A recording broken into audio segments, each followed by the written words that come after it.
Hello!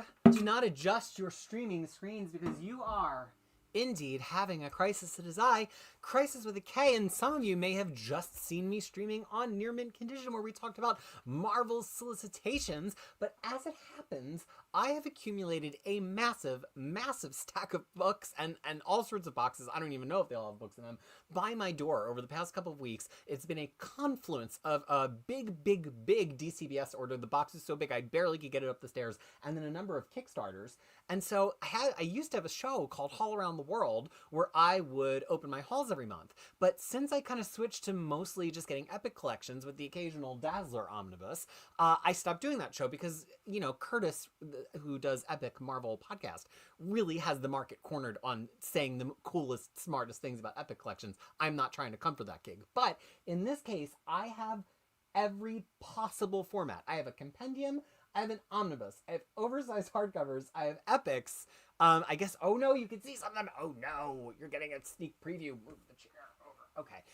So I just thought I opened all the boxes already, so I wouldn't have to struggle with that live, but I have so much, and there's a lot of D&D stuff in here too. So I know that's not all of your primary thing that you look at, but I'll at least hold them up and talk about them. So this is totally unplanned, and we're just gonna see what just arrived, I guess, is my plan. Which I have stacked all kind of out of order here. And also, I have been missing you all because I didn't get to do a poll list this week because I was doing the final prep for the DC poll. If you didn't know, the DC Most Wanted poll is live and out in the world. You can vote until 8 o'clock at night next Wednesday, U.S. Eastern Time. I encourage you to all go and vote for the omnibuses that you want. We worked so hard on it. We expanded it with over 100 additional books that were not on the poll last year. And Omar just met with DC, and DC is absolutely going to be looking at the results and like taking them under consideration. So that is so exciting to know that we're doing that with DC as well with Marvel. I'm so proud of the work we did. We had a raucously fun launch stream with Dom of X, who knows that material front to back, which is great because I don't know that material front to back the way that he does. So I'm just gonna start plucking things out of the pile.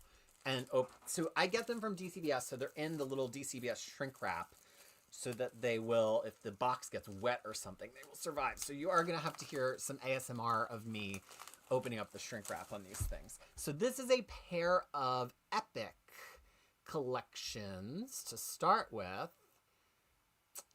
So let's see. So the first one is this epic collection, Avengers Court Martial. I don't even remember.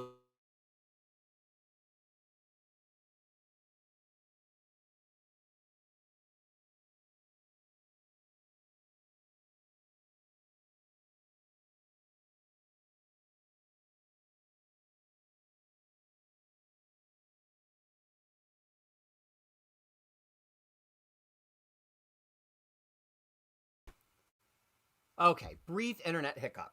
So I don't even remember this being solicited. And looking at this cover, I think in my mind I thought this was a cover of Avengers Spotlight, but no, it's a cover of Avengers. So let's see where this lines up. This is Epic Volume 12, and it has Avengers 210 to 226 and Vision and the Scarlet Witch 1 through 4. So this is an example of, I was just talking about this on Omar's show, in the period right before Epics launched in 2013, Marvel had started doing really big all-inclusive trades of some of their 70s and 80s material in what was sort of a proto line of epics. They did X-Men Ghosts, there was the Incredible Hulk, Bill Mantlo stuff, and they did 2 Avengers trades for Absolute Vision, I believe it was called. And then they also did the Trial of Yellow Jacket.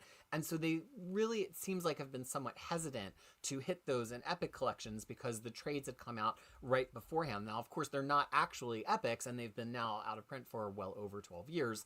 But it kind of dictated what Marvel has avoided in a lot of the epic lines, and now is finally just getting there. So this is Epic Volume 12, Court Martial. We already have Epic Volume 13. So now do we have all the way through 13? Let me see. 1, 2, 3, 4, 5, 6, 7, 8, 9, 10, 11, 12, 13. So we have all of Avengers from 1963 to 1983. And now we've basically just got to get through the beginning of Roger Stern's run, which starts in this book, to get to the Avengers that we have after that, which 16, 17, 18, 19, 20, 21, 22, 23, 24, 25, 26, 27. So we have all of Avengers all the way to the end of that volume, and now we only have to start doing Roger Stern. Of course, the reason they didn't do Roger Stern yet in Epics is because they were probably still in the middle of releasing the Masterworks when the Epics began. But yeah, that's such a great cover. This book feels really nice in the hand, by the way. I'm going to have to put my glasses on to tell you what printer it is from.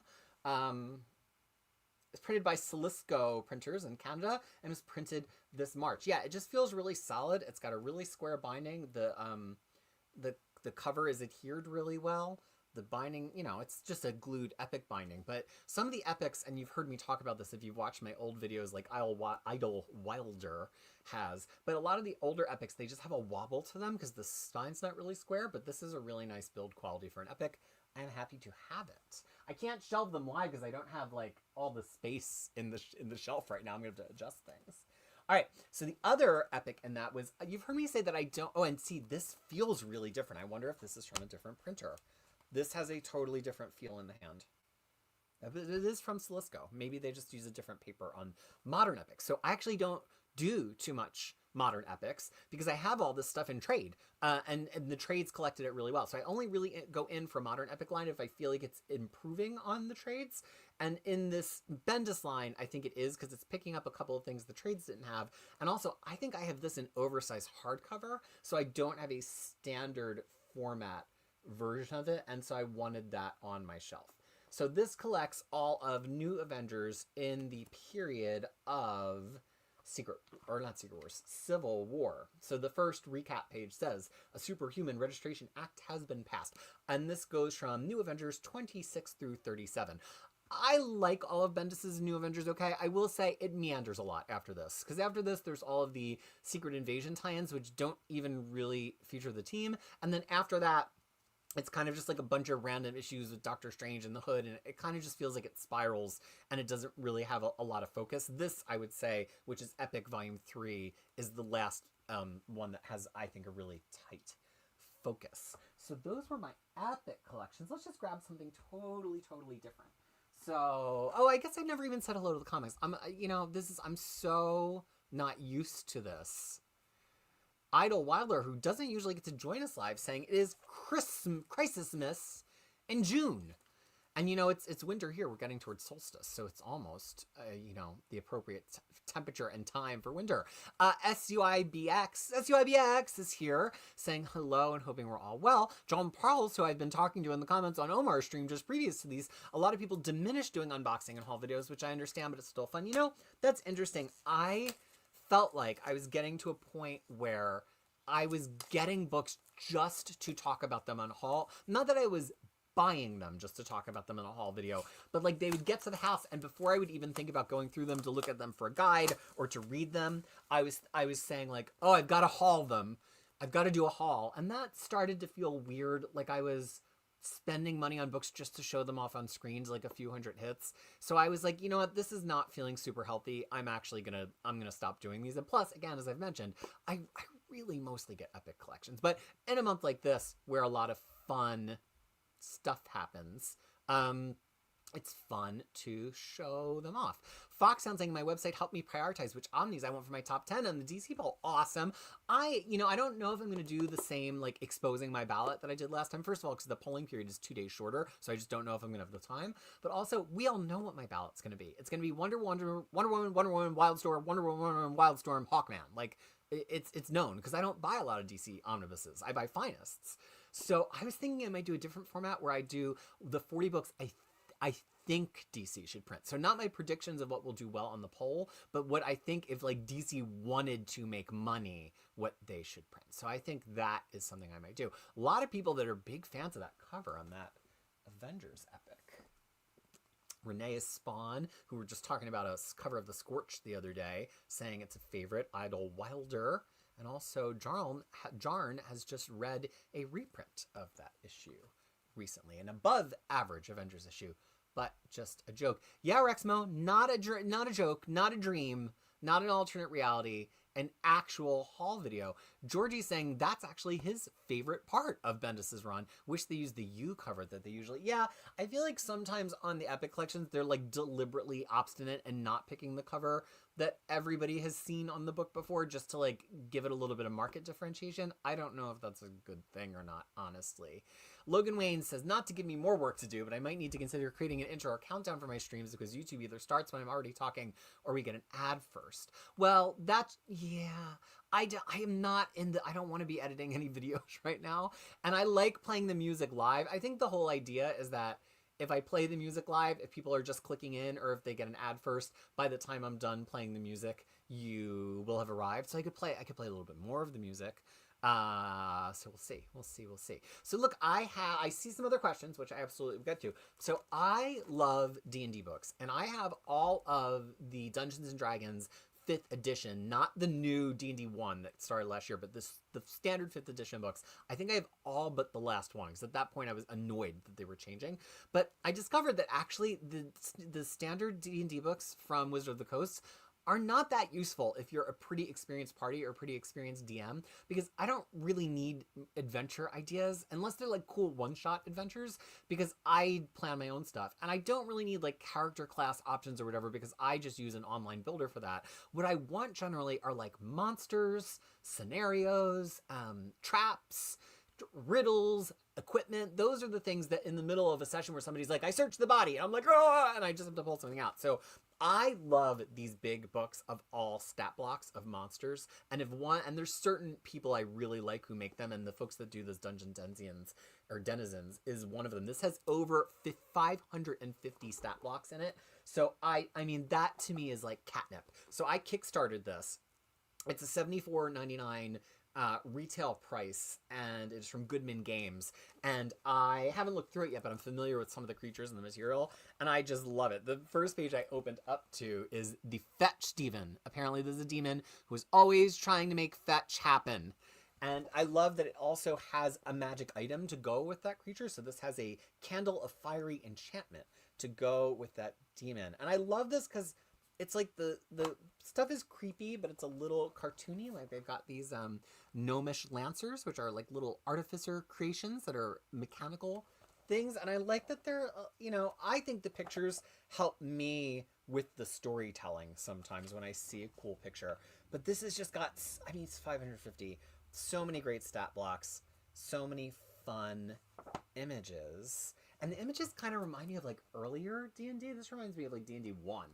Because the images in Advanced D&D were very painterly. So I'm really, really excited for this. Honestly, if you ever have a Kickstarter that's going to have more than 50 monster stat blocks in it, I probably Kickstarted that. I'm really, really, really incorrigible. At this point, though, I'm not going to move the computer because the internet will drop again. This whole shelf above me, all from here all the way to there, is all D&D monster books, and at this point I need an intern to come in and to look at all the PDFs that I got with those books and to make me some kind of database of where all the monsters are, because sometimes I'll be like, oh, there's a really good treant in one of them, and then I totally forget which one is the treant, and then I need to go through all of them again. All right, so let's get some comments, and then we'll do some more books. TaylorMade saying, surprise stream, wonderful to see me. Yeah, I was really sad that I didn't have a poll list this week, and I missed you all. SUIBX saying, having read a bit of Dark Reign, I love Bullseye in that. Yeah, he's really fun in that period. Any suggestions of what Daredevil runs to have him similarly, where he's got a mini series in the 2000s that usually is not collected along with Daredevil, that I think we mapped into that Daredevil companion on the Marvel poll. That's really fun. He's been used more recently in Thunderbolts, not as well. I think with Bullseye, a lot of people are going to tell you to go back and read Frank Miller Daredevil, because that's really, the origin of Bullseye. I'm trying to think, did they use him in the Bendis run? He's in Bendis's run, right? So yeah, that's the best I can do off the top of my head. Javier Hernandez is here, hoping everyone is doing well. And Logan, the idea for the intro is a good suggestion. Here's the thing, that me doing an intro video might not be a solution, but knowing that the ad starts the video late and cuts off my talking is something I didn't realize. So that's really good, and I'm really happy that you told me. I am not a big Critical Role fan, but if Daggerheart has a bunch of friggin' stat blocks, I will be there. Always an instigator pointing out that Bullseye is in Zdarsky if you want something currentish. Let's just pick something else. I guess we just did a D&D book, so we've got to go back to comics. And I've got a lot of both here. So let's turn to some DC Finest, which I'm accumulating quite a little shelf of behind me, and they just excite me. You know, I like DC Comics. I was talking on like Reddit or Discord about this the other day. People were like, well, I know you're not a big DC person. I was like, well, here's the thing. I grew up loving DC comic books. I was reading DC comics in the 90s. I wasn't just a Wonder Woman fan. There's a lot, I'm not a big like Superman, Batman, Justice League fan. I like the weirdos, you know, because I like X-Men at Marvel and X-Men are the weirdos. So I was like, who are the weirdos at DC? I like Hawkman. I like Dr. Fate. I like a lot of the characters who are a little bit more outside of the center spotlight in the same way that Captain America is not my favorite Marvel character. And it just felt like post-Flashpoint, DC stopped caring about those characters as much. And also, they stopped caring about their history in the 80s and 90s because Flashpoint had to maintain this illusion of like, we're never going back to the old comics and the old continuity. And so that really put me off DC in that whole period.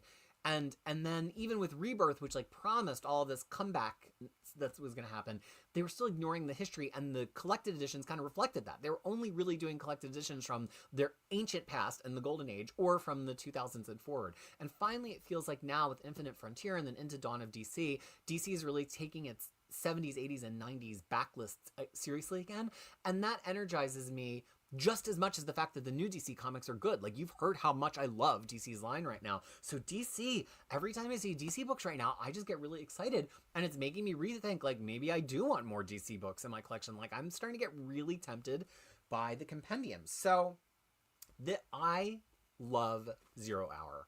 Not just because it was the 90s. Not just because it was my first Krisis that I was, like, there for, and thus the origin of my name in a way. But it felt digestible, but also intriguing. Like, I clearly didn't understand everything that was happening because I didn't have a history with DC Comics. But the things that were happening, like the future being erased from the future towards the present, was so tantalizing, and it made me interested in older comics. And I think that's the best event you can do, an event that, you know, is followable in the present, but like teases you with like, wow, if you knew these older comics, you would think this was even cooler. And that's how Zero Hour felt to me. So I probably have every single issue that's in this. This is Zero Hour Book 2, because I already have Book 1 on the shelf there. Kudos to DC for getting 2 out in a row. This was one of the reasons I decided to go all in on the DC Finest line, because at first I was like, they put out a volume 1, they're never going to do a volume 2. And when they solicited, I was like, all right, now we got to catch up on everything. So this has the back half of Zero Hour in it. 0 Hour, Crisis in Time 2, 1, and 0, and then it has all of these Zero issues, or all the major Zero issues of the series in that time. I've read this pretty recently, actually. Not all of it, but I read 0 Hour itself pretty recently, and I'm happy to read it again in this order, which I think is similar to the order in the Omnibus. I can't say for sure off the top of my head, but I love this event.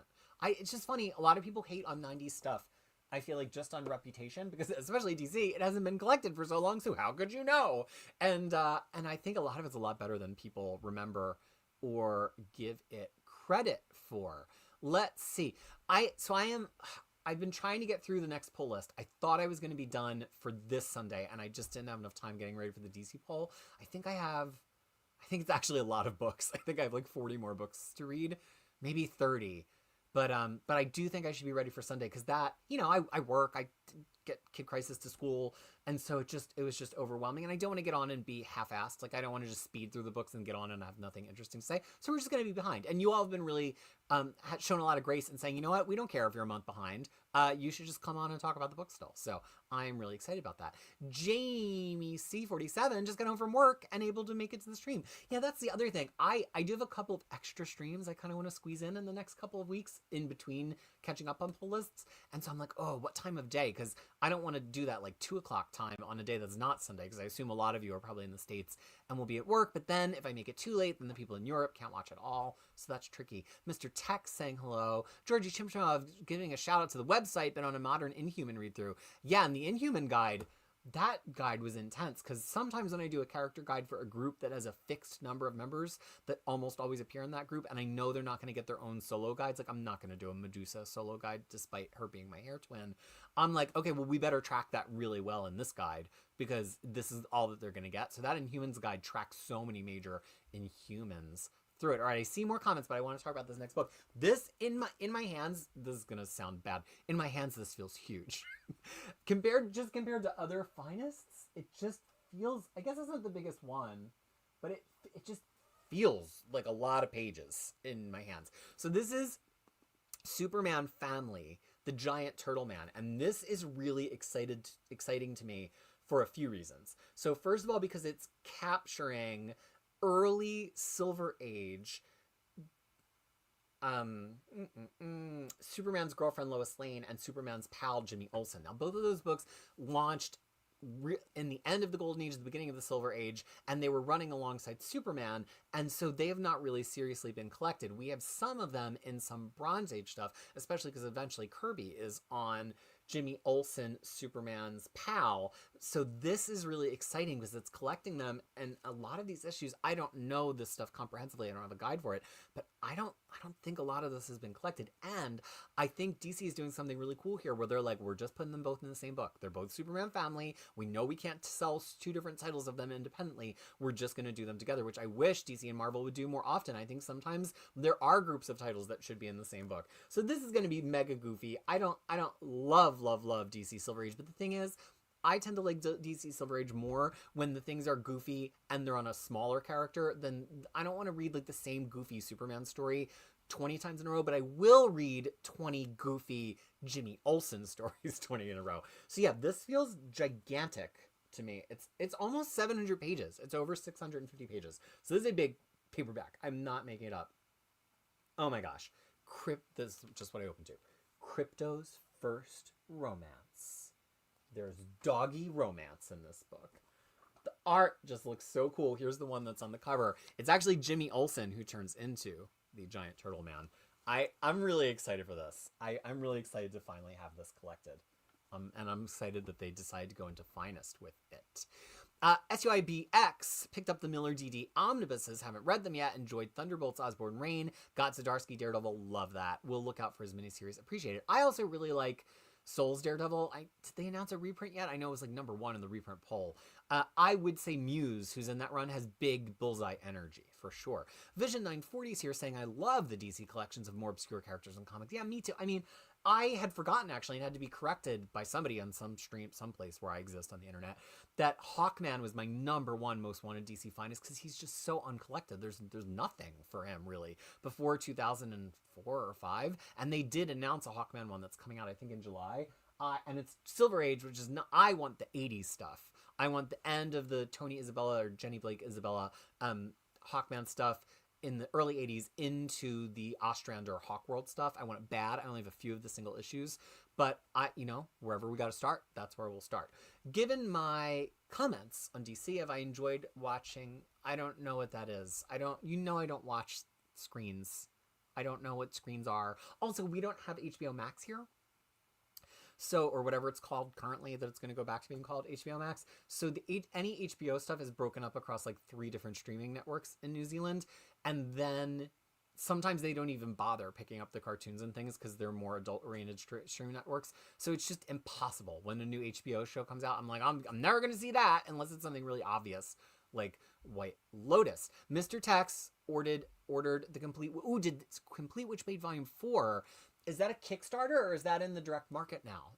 I guess I could Google that, but you could just tell me. Yeah, I have all the Complete Witchblades on this shelf here behind some things. After reading Flash by John 3, Manipul's art might give me pause. Oh, you're saying you're not excited. I just want all of Witchblade. Because that's my ambition of all of Top Cal and all of Wildstorm. And I think those books have a really nice build quality to them. So I'm really excited. I was just talking to Omar about this. I'm trying to get it out from the shelf right now. We're all so addicted to big books. We like big books, and we cannot lie. No other brother can deny. But I think that something we often pass by is we're like, just make the art bigger, assholes. But sometimes the difference in size, which seems so small, between this book, which is a standard size hardcover, and an omnibus, it just doesn't seem like that much, right? It's like less than an inch of difference, so it shouldn't be that hard to oversize the art, right? But actually, what we're hearing, especially now that DC and Marvel and even independent publishers are starting to realize fans care about this stuff, is the difference of making this art that much bigger is going to make the art look degraded. They literally don't have it at the right DPI to make it bigger, and these classic artists don't want to see the art tinkered with to that size if it's not going to be quality. And I will say, this all looks so much better than most Marvel and DC material, and this is Witchblade Volume 1. This looks so much better than most Marvel and DC material that gets reprinted from like 1993 and 1994. So they're doing a great job with the files, and as much as I wish they could be an omnibus, if they're going to look that good in a standard size hardcover, I will take a standard size hardcover. But we have to think about that with, like, I want everything Wildstorm and omnibus. I am not satisfied with Stormwatch as a compendium, but it might be that this art is just not gonna blow up well to omnibus size, in which case maybe I would rather them do a standard size hardcover instead of a compendium. I don't know, but I think we often as fans can get kind of divorced from the reality of what it's like to publish these books. At the same time, I don't think the publishers let us in on the reality of that much. And so it's fun now that we're starting to see a convergence of publishers being interested to tell us this stuff so that we can be more educated as consumers. And like, we're nerds of this art form. So of course we want to know that. Kyle only have a couple of DC books. My wallet can already barely take my growing collection. Yeah, Kyle, I thought I was out. I thought I was done. I thought I was safe. I thought I was out of the game. I'm done my Masterworks.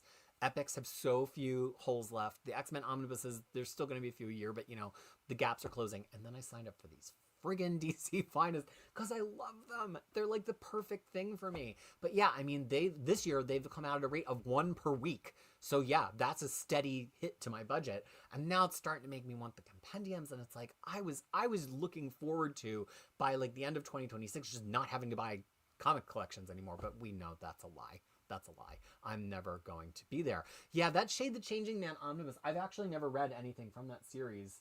And I kind of want to support, because it was like, it did well in the poll last year, and I feel personally responsible for that.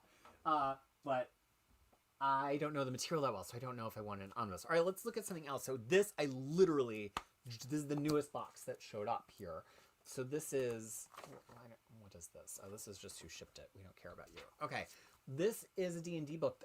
See, I always love monsters. The Book of Extinction. And so the thing that turned me on about this is it wasn't a ton of monsters. Like, it's not as big as that other book.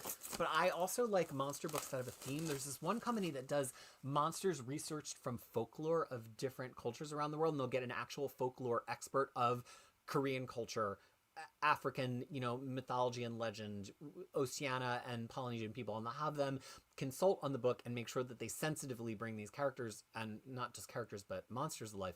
I love those. So this got the attention for me because that is 130 monsters telling the real stories of the world's most famous extinct animals, the dodo, the thylacine, the saber-toothed tiger, and many more.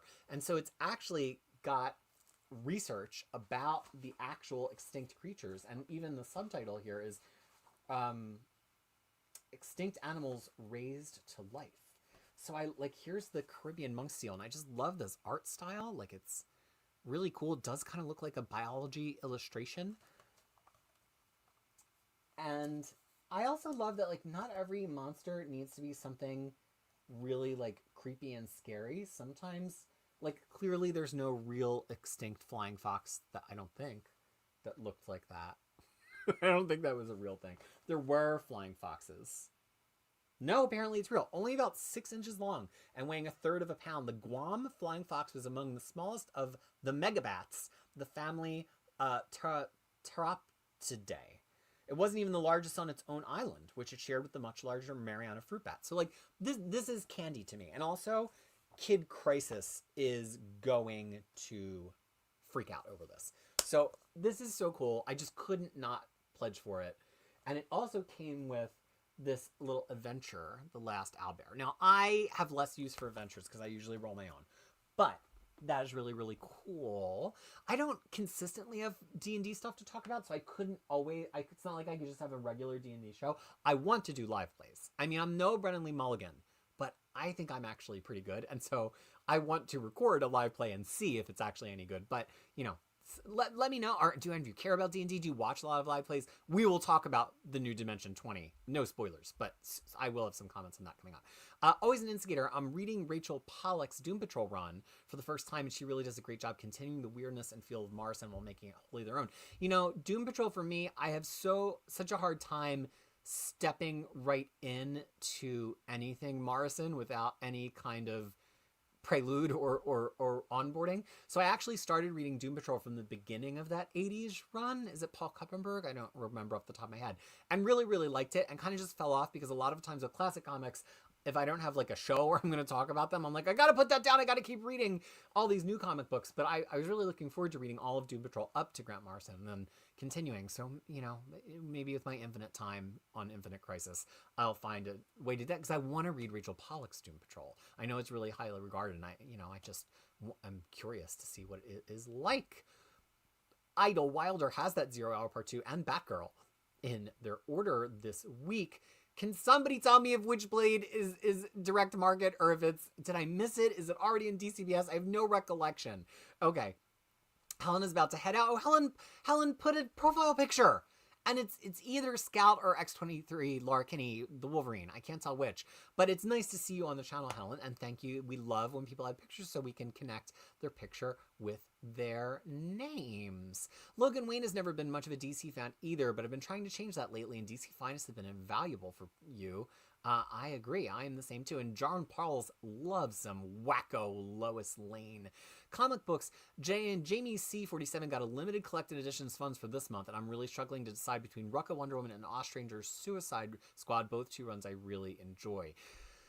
Yeah, and I think that Suicide Squad might wind up being 3 omnibuses. I don't know how they're going to get everything into a second one, so you got to factor that in, whereas the Rucka Wonder Woman is just one. DC has been so aggressive on Wonder Woman stuff recently that I'm like, damn, am I going to get all the Wonder Woman omnibuses? Originally, I wasn't because I was like, they're never going to collect it to my satisfaction. I have all the singles. I don't need to keep up with this. But now with the aggressiveness of doing Rucka and Byrne in pretty short order, I'm like starting to get faith that they might actually be en route to collecting all of Wonder Woman in omnibus. So, like, now I'm starting to regret my life choices, and maybe I should have been buying them all along, and I keep putting them all in my cart and then taking them out of my cart. So, happy Pride Month, y'all, by the way. Here is Trans History from Ancient Times to Present Day, a graphic novel by Alex L. Combs and Andrew Eckett. So, this is, I always just look through the indie stuff that's on DCBS. This is a really nice little dust jacket over top of the same cover beneath. The dust jacket has a spot varnish on it, though, if you can see. And the regular cover is just a flat matte cover. So I always like finding smaller stuff, and I especially like finding smaller stuff that tells real history in comic book form. I love that. I love books like Mouse. I love March. And the kid is old enough now that she's read March several times, and she loves it. And now she is schooling me on U.S. civil rights history, which I love, especially because she's here in New Zealand, so she's not in the U.S. school system learning about that. So I wanted to see and read this. I have a very specific interest in trans history and transgender people in culture that has been erased over the years. There were a lot of transgender people in pre-World War II Weimar Republic Germany, and one of the first acts of Hitler's regime was to go to the Sex Institute and to basically do a book burning on the scale of the book burning of the Library of Alexandria, which I've learned from people actually was not as big of a deal as people make it out to be. The Alexandria one, because those, apparently we didn't lose as much knowledge as people make out that we did. But we did lose knowledge in this book burning in the Weimar Republic. And so I feel like sometimes we've literally lost the stories and the science and the research of queer people in history. So anytime I see any kind of queer history book, I'm usually really, really into it. And this is really interesting. So it goes from telling stories of whole periods, like I'm trying to save this other page. Here's the Harlem Renaissance and talking about famous trans people. So this one here is Gladys Bentley, a pianist and singer who often performed as Bobby Minton, who was one of the most successful and well-known blues performers in the country. Bentley wore suits, flirted with women in the audience, and featured backup performers in drag. Over the course of her career, she had an agent, made records, headlined from coast to coast of famous music venues, and performed at All Stars exclusive private parties. And this is exactly why I get books like this, because now I'm going to go and see, is there any recorded work by this person? And I just think it's so interesting that in the idiom of, you know, whatever time we're looking back at, Harlem Renaissance or whatever previous time, a lot of times there was like a cover for being trans, like, oh, well, I'm on stage as a woman, or oh, I'm playing men in theater, or like, oh, that's a woman, she just likes to have her hair short and wear suits, and they were part of the fabric of trans history. So the other one that I opened up to is, historically there are people who I think we can argue were trans men. So that's really interesting.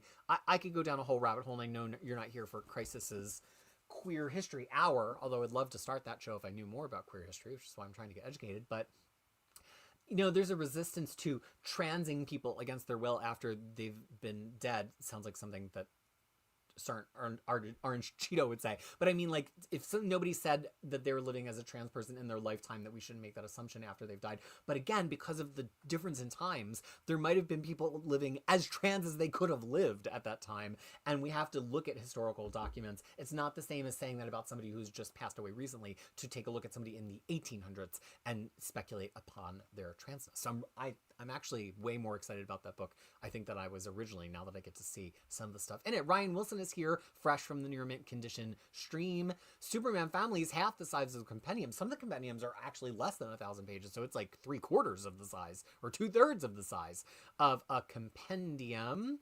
DC printing dog romance books. Catch up, Marvel. Bunkmaster B, dang, I can't believe I missed the first part. What's the best thing I've shown off so far? I think the best thing I've shown off so far is Dungeon Denizens with 550 stat blocks, but that's just me. I'm losing my backdrop here. Okay, here we go. Girl, I've missed you since I didn't do Saturdays. I know, but or Sundays. But I'm gonna be back. You know, the thing, resolve, repair, recover, right? I'm trying a lot of times, and if you look through my posting history and my YouTube history, you will see this. Oh, I have a funny thing to show you next. You will see that often I have a big sprint of energy at the beginning of a year, and then I fall off in May or June, and I like miss a session or a book or something, and then I just go silent because I'm like, oh, I messed up. There's no way to catch up. Nobody wants to see it. I can't just and I like get into self-recrimination mode, and a lot of times I don't pop back out into the public eye, either for years in some cases, or until like September or October. And so this year I'm really trying to take the challenge. You know what? We knew the polls were going to be hard. I told you the polls were going to be hard, and the polls are now out there in the world. And so I'm really excited to get back to it and not feel like I'm doing self-recriminations because I missed the Sundays. But it's great to hear that you missed me and that you cared, because that is helping me stay out of that rut that I have gotten into literally every year. I think for the past 7 years around this time of year. The fact that I'm like actually on here doing a live stream and it's June and like I haven't just given up is a sign that I've found better ways to cope with this. So I really appreciate that you have missed me.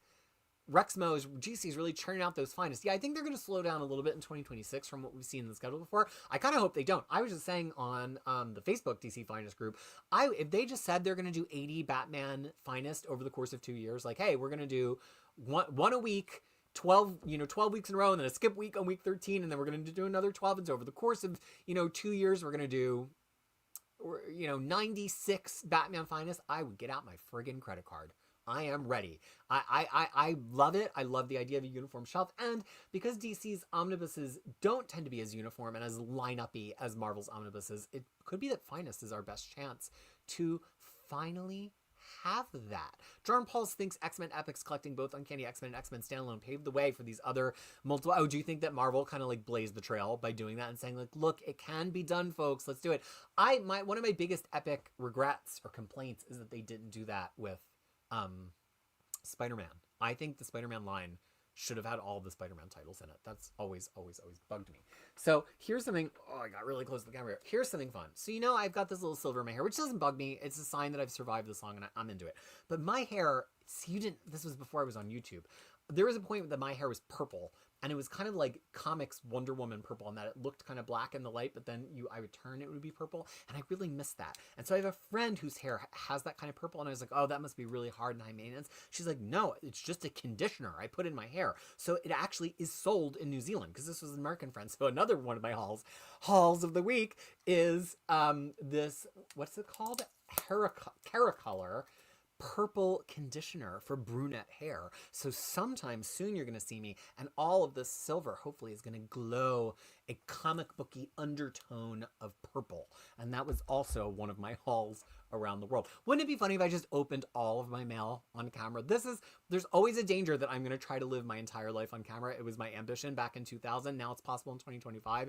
If you enable me, I will do it. So we've got to watch out. Witchblade Complete Volume 4 hits retail in 6/18. All right, I have to fire up DCBS and make sure that I pre-ordered it, because if I was a punk and I didn't pre-order it, I'm going to be really, really annoyed.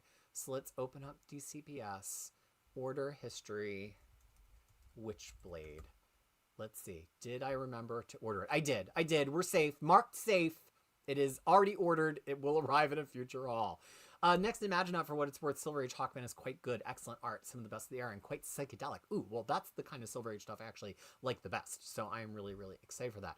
Mr. Tex is waiting for Ice-T to pick my Killing Joke DC finest. Yeah, they can be a little slow sometimes. They could be a little slow to pick up new stuff. Richard Fearing is here. Hello to you, friend. What compendium is my favorite? Great segue, because I have a compendium right off screen here. I think of the existing, I'm trying to think if this one is going to be, oh, I mean, this is easy. Come on. This is like one of my favorite comics of all time. It's not written that well, if we're being honest, Wildcats, but I have tremendous affection for it, and it's Jim Lee's art at its peak. I think he's better here than he was on X-Men.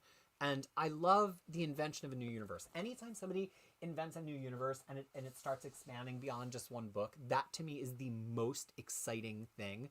And it gets me so revved up. And that's why I love Wildstorm. It's why I love a lot of those 90s shared universes. And it's in particular why I love that Wildcats. By the way, I know I teased that I was going to do another compendium, but I see another book back on that shelf that is actually pretty new to the collection. And you maybe have seen it on my shelf, but it's still wrapped, and I haven't really gotten a chance to talk about it or anything. So this was published by Wildstorm. It's called 21 Down, but it's by Jimmy Palmiotti, Justin Gray, and Jesus Says, who I wasn't really aware of Jesus Says before I started reading, in Marvel Now, and I think at that point he maybe was at DC for a while. And so this is a book that Wildstorm does not have the rights to print. The rights reside with Jimmy Palmiotti, who I'm not, as we've established on Pull List, the hugest fan of. But they did this book, and it's like everything. It's the whole complete series. Oh, it smells so good. It's not even like normal book smell. It's almost like a little piney. Love it. But anyway, they kickstarted this, and I've always got to really think deeply about if I'm going to do an individual Kickstarter, because individual Kickstarters cost a mint to ship to New Zealand. But I was like, you know what? At the very last second, right before it ended, I decided that I was going to go in on it. And actually, so this is really interesting, because now Jesus Says' art has that really kind of like glowy, airbrushy quality, and he often does his own colors. But here, this is him being colored more in a flat way, and I think it's just really interesting looking. So I don't really know a lot about this. I just know it was one of those Wildstorm books, and I don't think it's in Wildstorm continuity. I don't think there's any Wildcats or anything in it. It was just published by Wildstorm. And it's just one of those books that I never thought I was going to get. Also, I want to say that there's like an extra issue or like an extra script in here that they never originally released as a single issue. I could be making that up. And of course it doesn't say anywhere. But yeah, this is really well built. I don't know if there's a way to buy it now. I do remember in the Kickstarter, they said that for the digital edition, you had to download it that month. They're like, we only have permission from DC. So I guess DC must hold some number of the rights for it. And I remember them saying, we only have permission from DC to distribute this digital file for like a month, so you have to download it right now. So I don't know if they can even keep selling the book, if there's more of them, but I'm really, really excited to have it. Marvel's 90s epics are particularly rough for reproduction. Yeah, John, I would agree with that. But it's kind of like, I like that they're not precious about the epics. Like, they're not They're not masterworks. They're not omnibuses. They don't have to be perfectly restored art. It's an epic. It's just meant to get the issues in our hand. That's the thing I like about the compendiums, although I will say a lot of the compendiums have had a really good art restoration. But part of what I really like about the compendiums is like, yeah, they're not perfect. Like if some of the art's a little grainy or whatever.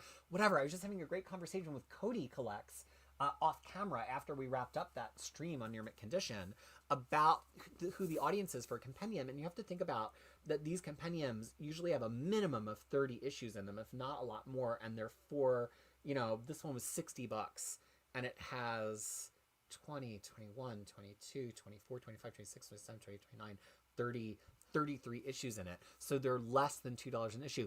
Compendiums are kind of like more or less the equivalent of dollar store or dollar bin diving, right? Like they're books that are $1 to $2 each, especially some of the really big compendiums like this Lobo compendium, which is huge. This is just like spending $50 at the dollar bin. And then especially if you're on IST or DCBS or something, and it was $60 retail, so you got it for like $35. There's no better deal in comics than this right now. So I think compendiums are not only popular because they're affordable. Broadly, they're affordable, and because they collect a lot of issues, but because people love that kind of like dollar bin comic buying experience. They like getting a lot of content for cheap, and if you put out a compendium, it saves people from having to do that hunt to find all 50 issues, across stores and conventions all across the country, and you just give it to them at that price point in one book. And I do think that's a big psychology element about why people are into them. I've browsed through Models Inc. from Marvel several times because it goes on so many guides because of who's in it, and I have it in digest form. I cannot tell you if I've ever read it in full. I've never read Gail Simone's Wonder Woman run. Yeah, I think it was really venerated for a while because I think at that time Wonder Woman hadn't been super exciting right before that. In the period right after Greg Rucka, I think that's when Jodi Picoult writes it, and people were not very excited about that Wonder Woman. So I think in the same way that 90s stuff gets a bad reputation because people haven't read it, I think the Gail Simone had a good reputation just for being something palatable, which is not to knock her talents or the quality of that run, but I think that happens a lot in modern comic books when we're coming off of like a lot of like dog shit bad runs and somebody just does a decent job on the character's voice. It sometimes really gets hyper escalated, and it takes a while and several collected formats for that hyper escalation to kind of even out, and people be like, it's fine, it's not the greatest, it's fine. So I've not read that Gail Simone. I have it all in singles. Kid Krisis is so ahead of me in reading Wonder Woman. She currently is reading, what is on the shelf here? She's currently reading Golden Age Wonder Woman Omnibus Volume 5. She's been through the first 4 Golden Age Wonder Woman omnibuses. So the other reason I'm starting to look at, should I get the modern Wonder Woman omnibuses, is Kid Krisis is reading them at like 1 per 2 weeks. So she's now read more Wonder Woman issues, I think, than I have, which is wild. Is this like a monster manual? Yeah. So anytime we're talking about stat blocks is what in Dungeons and Dragons they call one of these little boxes that has what the creature's strength, dexterity, constitution, intelligence, wisdom, and charisma is, and then their creature, their challenge rating, what their actions are, and everything. That's called a stat block. And then whether or not it comes with like description or whatever, somewhere around here I've got my 2nd edition books, and it used to be in a D&D monster manual. It would give you all this information about the monsters, ecology, its community, and stuff. And sometimes books still do that. That Extinction book had a lot more kind of, its whole selling point was that it was going to tell you all of these extra things about these creatures, whether they were literal creatures from the Carolina parakeet, probably not the deadliest of creatures. Its challenge rating is 0, so not very deadly in the stat block. But yeah, that's what we mean when we say stat blocks. We mean monsters. Each stat block is a monster. Sometimes you might say like it has multiple stat blocks for that monster, meaning, oh, maybe they've done that monster at different challenge ratings. And so I'm a whore for stat blocks, and the same way I'm a whore for shared universes. And I mean, one day, if enough of you are interested in D&D stuff, one day I could pile up all of my monster manual stat block type things. I think they would reach the ceiling. I think I have 2 stacks up to the ceiling. That's how many I have. It's truly a problem, and I really need to find a way to monetize that hobby somehow. Oh yeah, I am not trying to compete with the comic pals, y'all. I am in love with the comic pals, and eventually we'll get to hang out with them. D. Marcel, welcome for the first time. This is not my usual stream. I mean, my hair looks unusually good, but it's not the usual topic. I just wanted to get on and just kind of hang out and chew the fat with everybody here. Richard Fearing asking, would I consider Captain Marvel by Kelly Thompson a good jumping on point for Carol Danvers? Absolutely. Absolutely, yes. I think she gives you exactly what you need in the first arc to understand the character and understand what motivates the character, and it's a very self-contained run that gives you all of the hints you need about past runs. Totally. Okay, as previously teased, I have a compendium here, which might, I guess you could probably see it, right? Oh no, maybe not. So, come on. This is $60. I guess all the compendiums are $60, and it's the same mapping as the Omnibus, and Omar pointed out to me, even has a fold-out page, which is that wild... Now, I have to be careful because I'm going to, like, drop this and rip it, and then I'm going to be really sad. It has the fold-out page of Superman's death in a compendium. I'm like, you know, you wouldn't think they would bother at a book at this relatively low price point. I love this, and I have had the Omnibus in my cart literally for 15 years. It was one of the first things I was going to buy in 2010, and then I was like, am I really going to buy DC books? I don't know. So it's been, I think there's been 4 editions of it in my cart over those 15 years that I take out, and then I put the new edition in the cart, and I'm like, do I really want an Omnibus? It's so huge. Am I going to sit down and read it? Do I want to spend that much money? And then finally, when this came out and I saw that I could get it as cheap as it was, I was like, you know what? It'll finally let me have it and read it. And if I decide I want an Omnibus, the Omnibus will always exist. And Kid Krisis can read this, and I won't be, like, freaking out that she's going to, like, drop this giant Omnibus off of her bed or whatever. So I've read all of this. I had at least...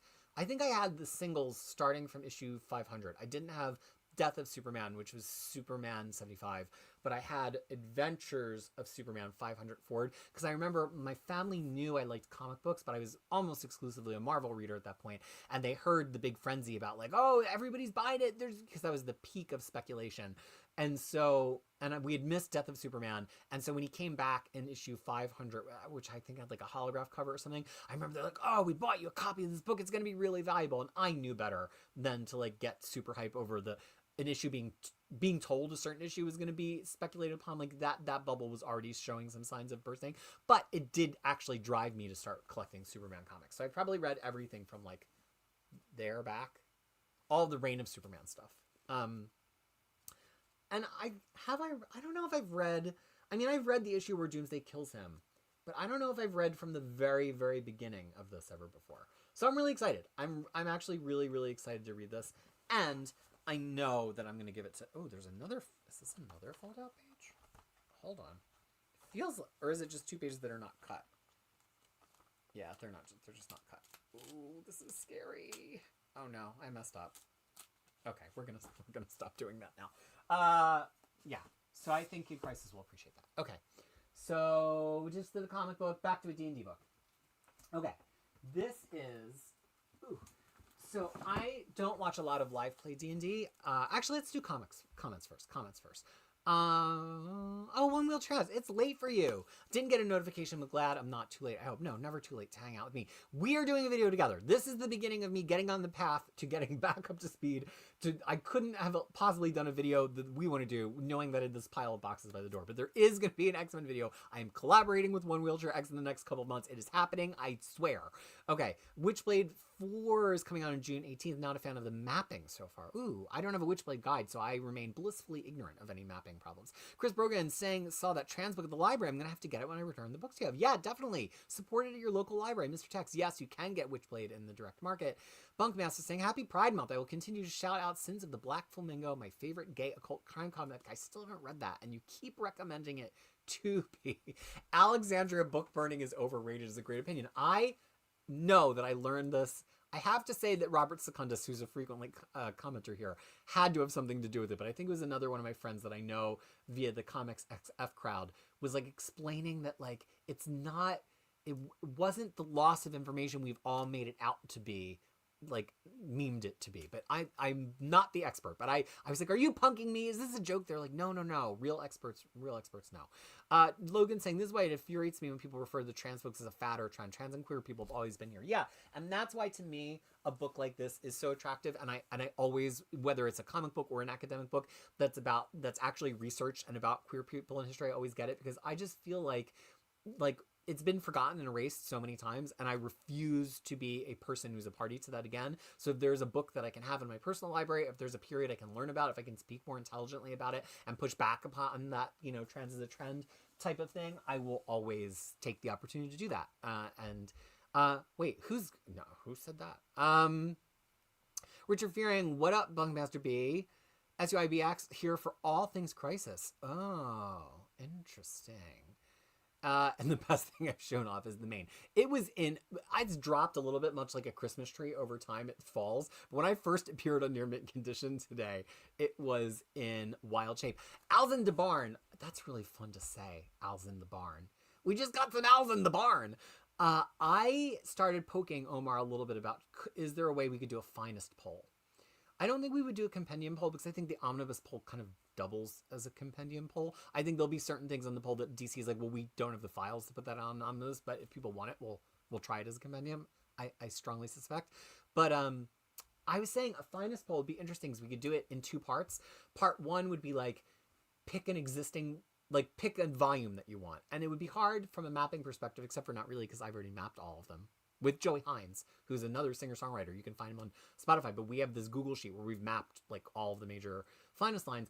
But mapping, because they're not numbered, it's not as explicit as the Epic collections where we're like, okay, we know there's 2 volumes between this Avengers book and this Avengers book. With the finest, it's much more fluid because they don't have volume numbers and we only have the lengths to go by, but they've been lengths. The static one, I think, is less than 400 pages, all the way up to that one we were looking at, which was 665 pages. So there's a lot of leeway and it's hard to map them super accurately. So it's kind of like, what would you have people vote on? Sorry, this is how my brain works. What would you have people vote on? Would you have them vote on specific books that we're speculating that might not be real because we could have got the page count wrong? Or are you having them vote on specific runs they want to see in finest? Or do we play the game where you can only vote on a finest that's like adjacent to a current finest? So you can go back one or forward one, or you could go to the very first line in book in the line, right? Kind of like how we do the omnibus poll. But that would only be half the poll, because then the other half of the finest poll would be, what finest lines do you want to see open still? Idle Wilder is tapping out. Got to go get your beauty sleep, which is important. I've not been getting mine this week at all. I've pulled several all-nighters, and I'm going to be a wreck. U.S. news, it's because the U.S. and good night, and thank you for being here, Idol. I can't follow U.S. news live as it breaks, because when you wake up in New Zealand, even I, who get up at like 5 in the morning, so much of the U.S. news cycle has already happened at that part of the day, that it's like, if you want to just open up the fire hose and with all the news, that'll just ruin your whole morning, because you'll have spent 2 hours reading it and then you'll be like right at the beginning of the day. In the U.S., blessedly, usually, unless it's overnight news, nothing is breaking at 7 o'clock and you can kind of get your day started in peace. So I tend to digest my U.S. news like more towards dinner time, so it doesn't affect my mood for the whole day, although sometimes I make the mistake of digesting it earlier, and then my mood does get affected all day. Ryan Wilson saying, I want to see all of Batman collected since around 1980. I know. And right now they're doing a cool thing, because they did, I have them out of order on the shelf, but they did year 1, and then they went forward to Nobody Dies Tonight. Then they went backward to the first one from 1938, but then they went to the one that's going to be before year 1 and year 2. So I think that I kind of like that idea of like, do a beachhead, put one next to it, then go old, then put another one next to it, then go old. Like, it's kind of how Marvel started the Epic collections. If all of you remember the way, I just have this one hair that just wants to be right there. If you remember the way the Epic collection started, Marvel basically did that. They started with a new book, and then they started with number 1, and then they did like another newer book, sometimes adjacent, sometimes not, and then they did number 2. I think it was a good strategy, and it kept people pleased, and it gave them faith that the line was going to like connect up to itself, and I hope that DC does a similar order. As I've mentioned on many occasions, Foxhound, my daily hair regimen is literally that I put it in a bun. I try not to wash and condition it every day because it's not good for your hair. Sometimes I'll just wet it a little bit, and then I put it in 2 twists to protect it, and then I twist the twist into a little bun, and I wear the bun. And usually, sometimes as I'm getting on screen, I've forgotten to take off the bun, and I'm just like shaking it out as I get on screen. Sometimes I'll put a very light hold cream or a curl oil in it if I know I'm gonna have a show like first thing the next morning. But this is just my hair. This is just what my hair does if I put it in a bun, and this was in a bun for 2 days. So that is my hair. Next Imaginaut with some real history.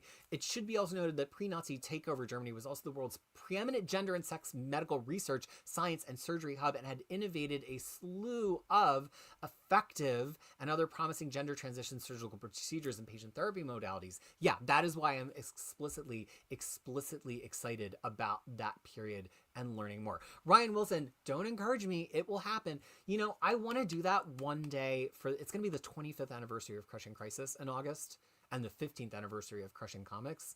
And I am tempted to do a 24-hour stream and just, you know, I guess I would just carry you around the house with me. You don't want to see me eat, so we'd need to take some pauses, but I am tempted. And then I'm not a mobile phone person. I wouldn't know the first thing of how to stream from my mobile phone. I really just exist on a laptop. So like, I would love it to like take you outside, and like, I don't want to like dox my house, but I would love to maybe drive to a place where I go jogging and then go jogging and like let you see how beautiful New Zealand is, or even driving down the highway and New Zealand is beautiful. So maybe one day we could figure it out. Jarl, I always want to say Jarl, your name has the hardest vowel sounds for me early in the morning.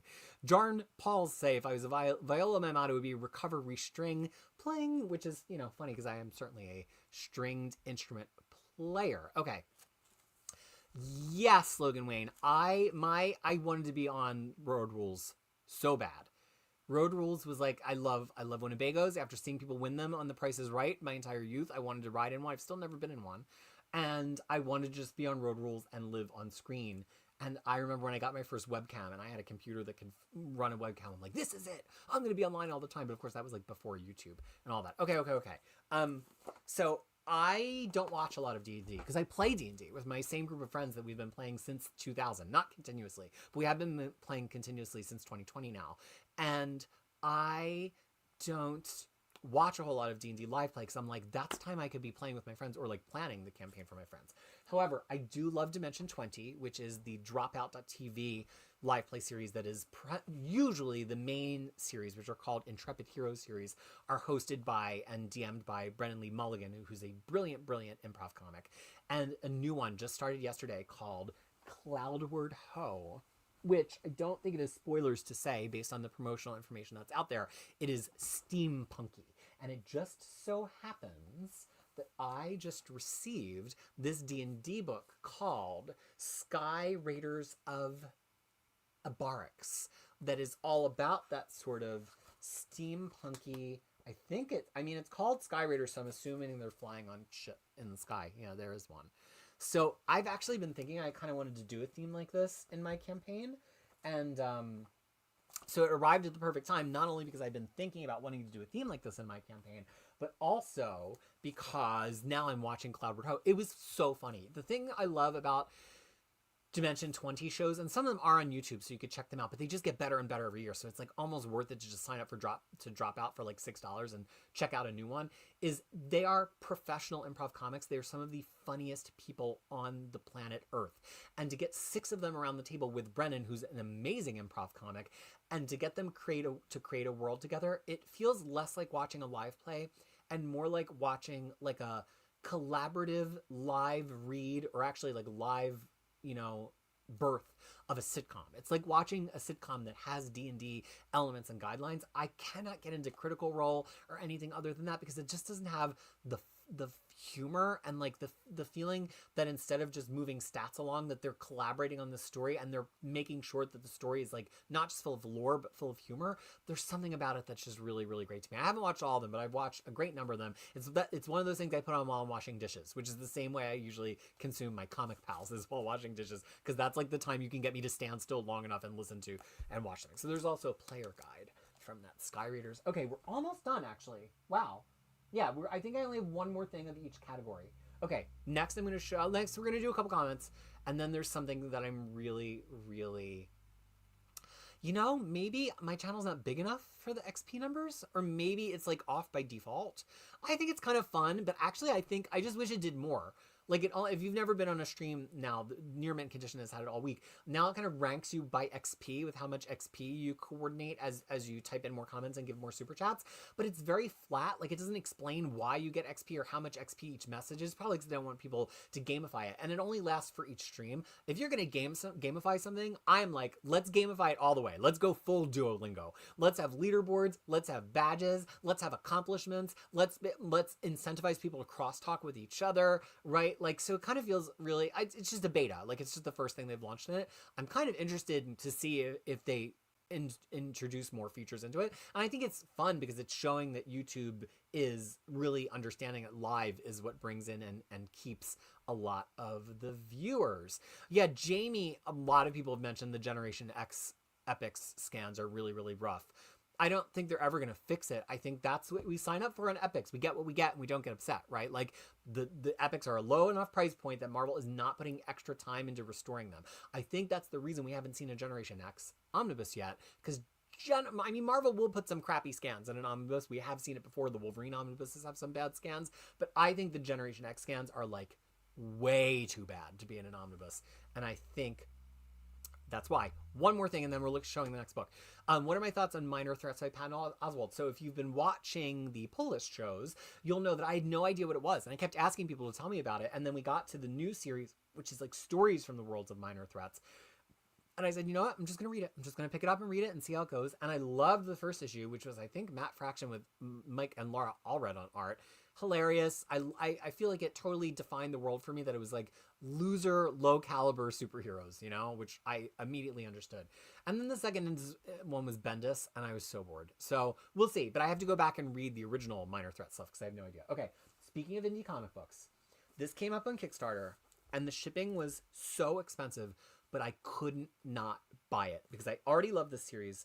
The art is so good, and these are oversized. So they are oversized hardcovers direct from creator on Kickstarter. I'd missed the first campaign, but the second campaign let you catch up and get the book from the first campaign. I love it when they do that. So this is called By the Horns.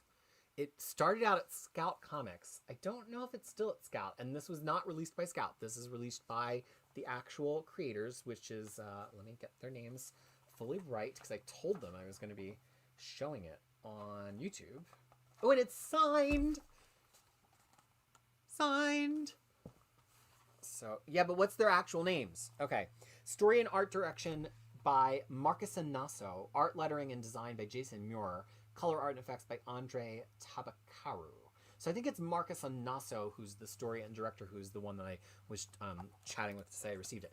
I love this comic book. First of all, let me find some interior art, because you know, like we have that feeling that when we're reading an indie series, it's like, oh, the art's not going to be quite up to caliber, or the colors are going to like look a little off compared to what you could get at Marvel and DC. No, not in this book. Not in this book. This looks as flashy and as well drawn. I mean, the art, I think, is really, really extraordinarily good. I mean, that could be Spider-Gwen.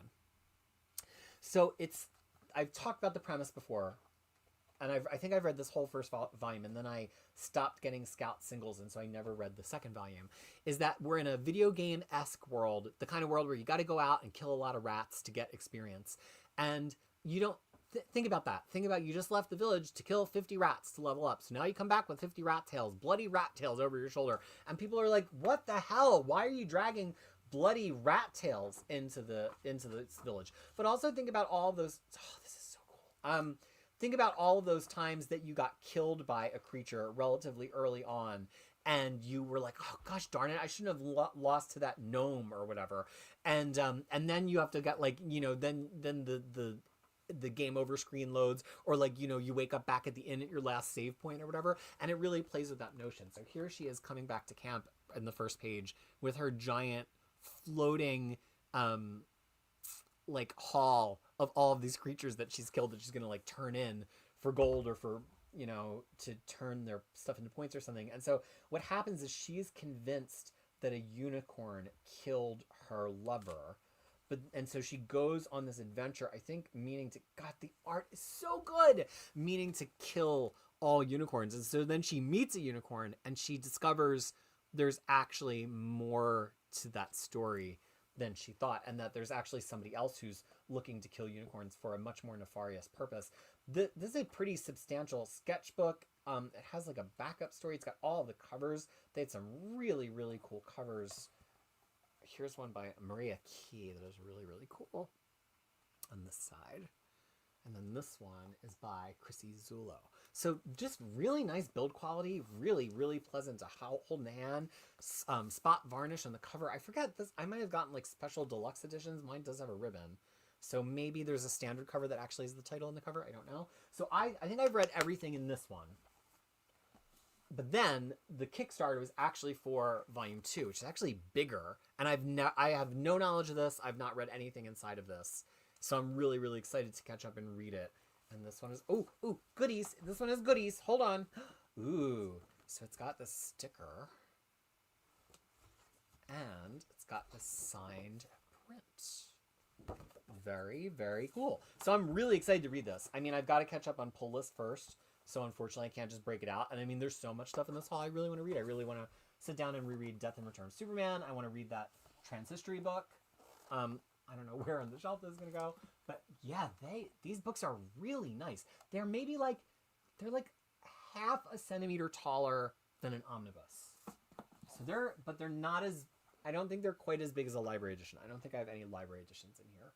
But yeah, they're less than a centimeter taller than an omnibus. Okay. I wonder if Jin Lee's art looks better in Wildcats because of the better coloring. Yes, absolutely, Ryan. I think that is absolutely why. Okay. Edu Lorena's here. The Compendium is by far the best format. Wish Marvel adopted something like that for books that don't have a lot of issues instead of doing 2 epics. Prediction, we are going to see Marvel do Compendiums next year. If I pick one that's in the first 3, I think Brubaker Cap. I think they start every format with Brubaker Cap. It was one of their earlier omnibuses. It was one of the first modern epics. It was the first in this Marvel Premiere line. They know it's evergreen. Everybody wants it. Everybody wants to read it. Everybody knows what it is because of the movie. So I do think Brubaker Cap. I wouldn't be surprised to see the contents of that Phoenix Omnibus Volume 1 as a compendium. I would not be surprised. I don't think they'll do all of Uncanny X-Men in a compendium because I think that'll cannibalize sales of things that they like to sell, like omnibuses. But I think Phoenix, since it jumps around, is a great example of that. I mean, clearly Astonishing X-Men. But yeah, if I had to put money, if I had to bet $1,000 on what will, God, in the first, I don't know about 1,000, but if I had to bet money, I would bet that Brubaker Cap. Stoops, the last D&D you played was 3rd edition. Yeah, the last I had played was 3rd edition in 2000 and 2000, I guess as late as 2002. I was still playing 3rd edition. And so when we got back together and started playing again in 2014, we started out playing 3 or 3.5. And then when we got back together in 2020, we're like, oh, there's this new edition. Let's jump on it. And then we really like 5e. We like 5e a lot. Okay, Mr. Tex has a good number of compendiums. I fear the spines. Yeah, not just the spines, but just like the mechanics. Like if you think about holding this book, you've almost got to like hold it like this to support the spine when you're reading, because you really can't just hold it like this, because the weight of it is so much that it almost feels like it's just going to split down the middle. Because, you know, in a omnibus, you're distributing some of that weight onto the hardcover, and so it's not all on the spine, but because these covers are just as soft as the pages, all that torque of like opening the book is going to the spine. So I really worry about their longevity. I think any book can last a long time if you take good care of it, but they're not built to be long lasting. I have to plug in, and I still haven't taken this computer to get fixed because I still haven't bought a new computer. So I'm always on the verge of death. And it might make the plug-in noise a bunch of times because this side of the computer can't ever decide if it's talking. So it just made the noise. It might make the noise again. Okay. Yeah, but the absolute death of Superman is not going to have it's not going to be as big as the omnibus, obviously. Okay. Yes, we will be doing a stream. And now I'm out of poll season, so now I can like see the light. I can see the light. Would be fun to do a most wanted epic collection new lines. Yeah, but it's like, gosh, how many? I guess if we included modern, there could be a lot. You know what?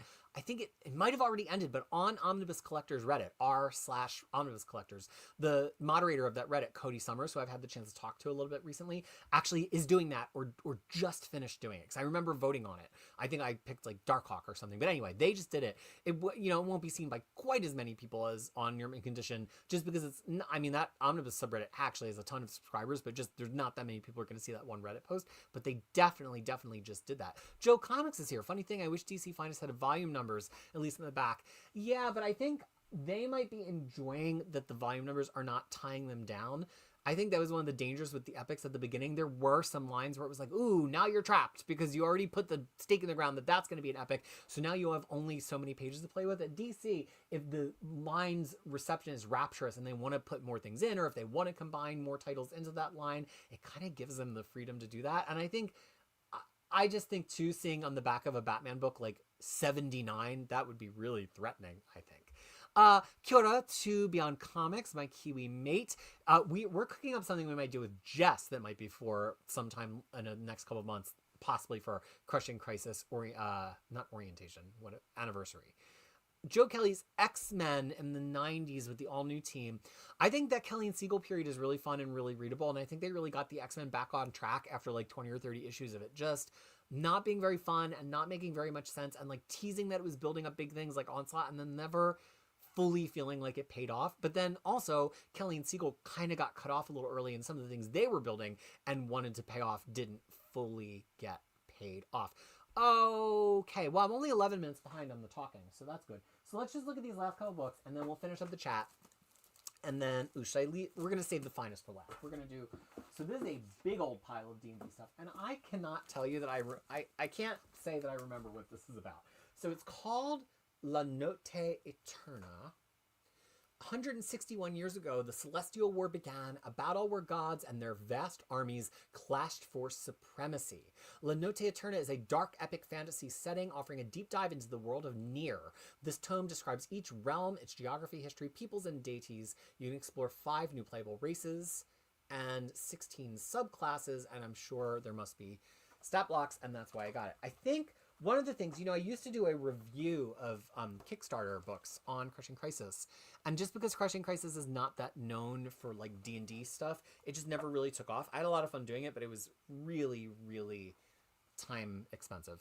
And I think one of the things that really convinces me to get a book is I just look at the layout, because yeah, I care about the information a lot, but especially on a book that has a lot of lore, it's got to be readable, and I've got to have confidence that these people know how to put a book together. And I remember when I saw this one come up, it was like, yeah, this really looks like a real book. It looks like a real D&D book.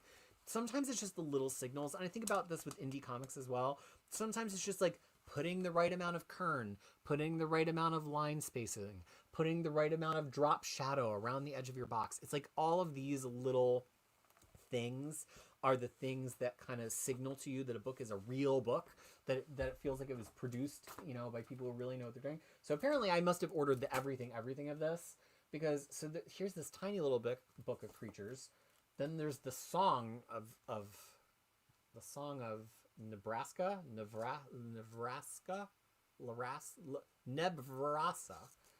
Then they have all these little individual things.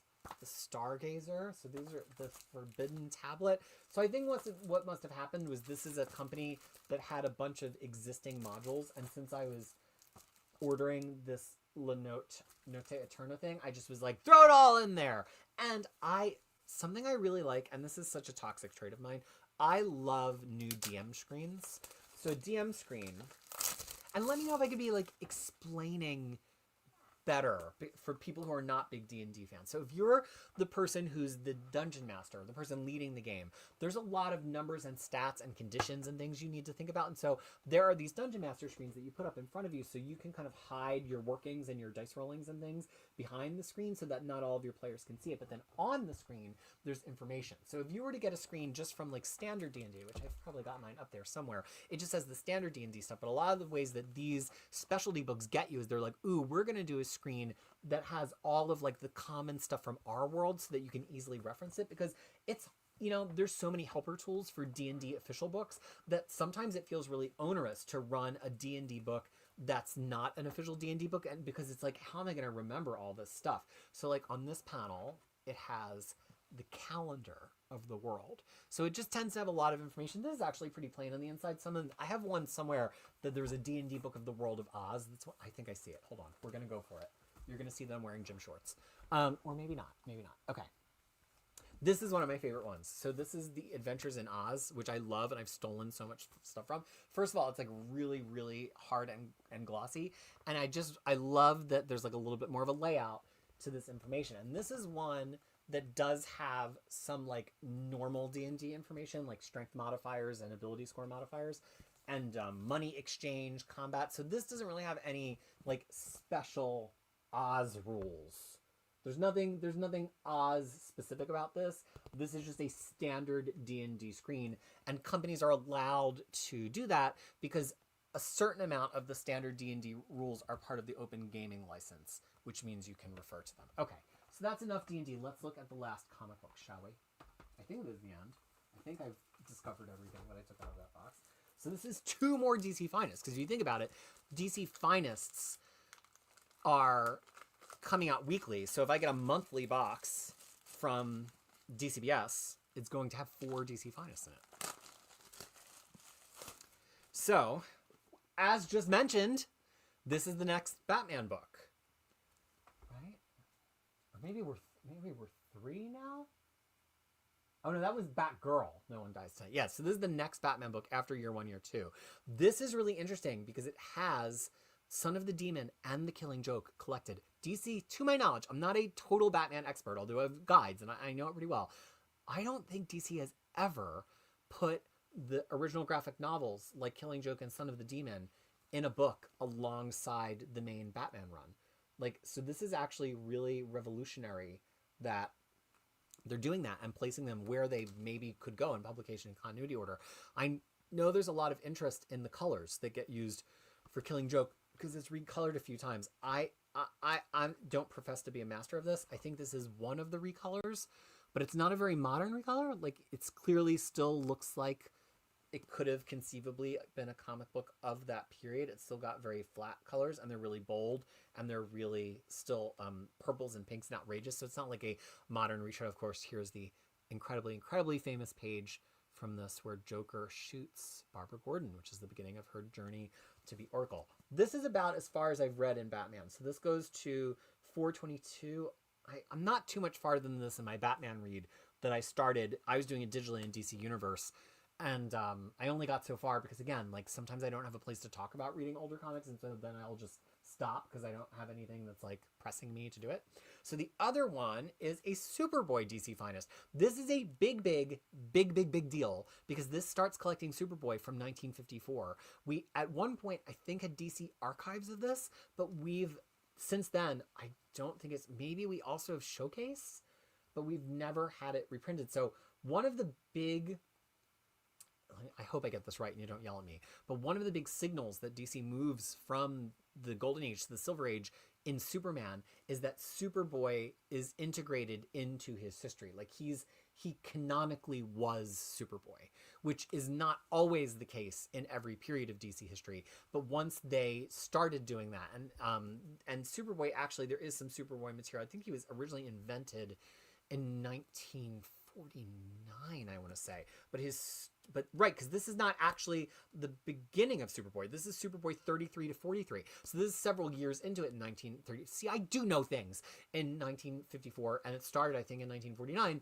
And actually, one of the key ways that you know that a story is in Silver Age Superman continuity is that Lana Lang knew him when he was Superboy. That's an invention of Superboy. And so, technically, Superman's Silver Age doesn't start until late in the 1950s because the editor at the time kind of gets all the Superman books on the same page. But generally, we can say that Superboy elements of Superman's history are part of the Silver Age. I hope I didn't just make all that up. I've talked about it at length in one of my Superman guides. I know that for sure, but I don't know if I had perfect recollection. All right, let's just catch up on the last 15 minutes of the chat. Am I singing tonight? No, I don't. I was really upset with how the song came out the last time because I think I had echo cancellation or noise cancellation on, and I have to, there's got to be a way to do music on StreamYard, and it just bugs me when and I thought it was a pretty good performance, and it sounded like garbage. But no, technically I only play a song at the end of pull list. That's the rules. Okay. Rats killed my wizard in the first D&D game in high school, so thanks for all those awful memories. Sorry, trigger warning. Is the 70s Marvel Invader series something I dig? I do. I have it in the old Classics trades, and I was just looking that they still had a copy of the Omnibus on IST, and I was like, oh, I don't collect, there's lines that I just don't collect. Like, I don't collect Avengers in Omnibus, I don't collect Captain America in Omnibus, but the way they get me is that Bronze Age stuff, especially like One and Done, like, it's just all of Invaders in a book. I'm like, oh, but then I ask myself, are you ever going to read that? Look at all these books that I keep saying I wish I would read more Batman. I have to read By the Horns. I want to reread Death of Superman. And I'm like, the years of my life are decreasing at this point. And if I buy that Invaders Omnibus, am I just buying it to spend $60 and feel good about spending $60? So I actually do enjoy Invaders. I broadly enjoy Roy Thomas's writing. I think it's Roy Thomas, but I have it in trade somewhere in the stacks, and so it's not. But I'm tempted, sorely tempted, to get an omnibus. Good night to you, Rexmo. People dig in by the horns. I don't know if you can still buy it. You'll have to Google. Maybe I should have done that homework for us. Hello to Emanations. Reddit did do the epic new lines. The results are out now. Ooh, I'll have to definitely go and take a look at that on Reddit. Oh, okay, so we got to talk about this. I don't want to show my personal Facebook, but maybe I can find a way to like show the image from Facebook. So Emanations went on the DC Finest Facebook group, which I recommend that you join if you like DC Finest, and they laid out covers and back covers for like the whole Batman line of Finest that don't exist yet, and they're absolutely gorgeous. It's like you only have so much leeway in the graphic design because the graphic design has to look like the graphic design of the existing ones. I'm trying to see if I can find it quickly on the Facebook group and maybe just pick up that image. I'm sorry, my computer is struggling. I'm surprised you can't hear it chugging in the background, but so cool. And I was saying people, the group actually has a lot of people in it, but I was saying we have to have more people that then are in the group see this. So here's the person who's doing static. So anyway, I'll just keep talking until we hopefully get all the way down to this post, and then I can open it up and show you, because I even said we've got to have more people see these because you did such cool work. Oh my gosh, so many people are talking so often in the group that I can't seem to get there. Okay, I'm just going to keep scrolling down, and we're going to look at some other comments, and then when I get to the bottom, we'll get to the bottom. Just right there with me about DM screams. Yeah, I like them. You know what it is? It's not just that I want easy reference for whatever that book or that world is that I bought. I constantly refer to them, and I probably don't need more than 5, but especially when it's only like $15 to add it to the order, and I'm like, oh, I've got this whole Kickstarter order coming anyway. It's only $15. Some of them are really cool. They have cool art, and then I do really use them. Sometimes even as a player, I use them because it just reminds conditions. I'm really bad at conditions, like how many levels of exhaustion are there? How does paralysis work? What does it mean to be prone? I often will get lost in there. Okay, here we are. Made my own covers for the Batman line. Here's where we are so far. I have the image. We're gonna put it on the sharing screen. I get so tense about doing this stuff right. I think because I work 99.9% remote, and I think because this is what my real job is like showing images and things on screen, that I'm like, I just treat this like it's such a high wire act with you all when I know you're just here to have fun and enjoy comic books with me. And I don't need to stress out like you're going to fire me or I'm going to lose a client if I get one of these things wrong. But I take it very seriously. Okay, so let me show you these amazing, amazing covers by Emanations. Hold on, I gotta present. Share screen. Okay, here it is. Now we just have to figure out how to make it big enough that you can see it.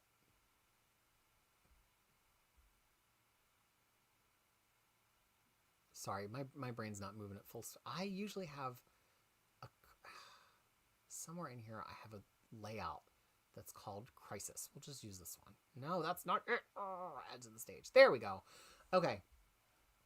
So yeah, they went through and picked out all of the covers that could map through. Now I don't remember, Emanation. Did you use our names and maps? I think you did, from the Joey Hines and Krisis file. So you went through and we mapped to 90 volumes, I think. And so they got the trade dress and they found the font and they picked covers for this whole run of Batman DC Finest. So cool. I was talking to Kid Krisis about this the other day because she was saying she was interested in maybe, there's more, maybe writing fanfic. And I was like, the thing you got to think about with fanfic or any kind of thing where you're creating in the world of somebody else's creation is, do you actually support that person and that product? And do you want your hard work to be advertising their thing, because you're not going to get any money from it unless somebody like sees it and hires you for something, which I hope somebody hires you to do some book design for them after seeing this. And you've just got to say, is it worthwhile for me to kind of like put in this effort and know that I'm putting in this effort just to endorse somebody else's work? And so I often think about that with Crushing Krisis, where like, you know, it belongs to me and it's my content, but I'm using it to basically advertise books by DC and Marvel. And how do I feel about that? And sometimes I don't feel great about advertising books from Marvel, especially for X-Men. But, you know, you've always got to ask yourself that question as you're doing any kind of fan work. And I just think Emanation did really, really cool stuff. And the thing is, these are cool to look at on their own, you know, even if DC is not going to take any of these suggestions. Although I think in a lot of cases you did pick the coolest cover. Okay, let's wrap up the chat and then get going so all of you can enjoy your evenings. If Marvel ever does Captain Marvel Omnibus by Kelly Thompson Volume 2, what would that contain and would it end her run? They are doing it. They've said that it's probably going to come out in June of next year. They retitled it from Volume 2 to like Higher, Faster, Furthermore or something, and it will collect to the end of her run with issue 50. Great, great run. Jamie C47 has never played D&D, always wanted to, but got no friends who are interested. Yeah, that was the hard thing for me. But the thing is, I think D&D has become so mainstream because of Stranger Things, because of the pandemic, that now there's a lot of people who are very D&D curious and could very easily play D&D, but you kind of need somebody who understands what DMing is, and the books help you with that. And I mean, I just took a shot at it and I turned out that I think I'm decent at it. We'd have to poll my players, but you need somebody to kind of be the captain of the ship and DM and organize. And also the DM often becomes the person who has to like wrangle everybody and be like, hey, are we all going to come this week? Which shouldn't be that way. Like there could be a player to worry about that. I've got enough to worry about with DMing. And luckily our group, we kind of all wrangle each other. But yeah, I think that's why live play became so, because there were so many people that had an interest in table and get the experience of what it's like to be at a table. You always have to realize that these live plays, the Matt Mercers, the Brennan Lee Mulligans, the Abraham Iyengars, they're the top. It's like watching Michael Phelps swim. We're seeing the best DMs in the world, and I aspire to be that entertaining and that good, but like these are people. Brennan Lee Mulligan has had decades of improv experience. I have got a lot of on-screen and on-camera experience. I don't have that. So you have to kind of give yourself some grace as a DM. John Paul's laying his bet that Miss Marvel, well, oh, it's not letting me, oh, uh-oh. Is the internet getting jerky? It's looking like the internet's getting jerky. I'm not up all the way up to the new comments, so I don't know. Video quality getting bad. Well, then we might just be at the end because I don't know if I can do anything about that. Hold on, I'm trying. I might go away for a second. Here, let's see what happens.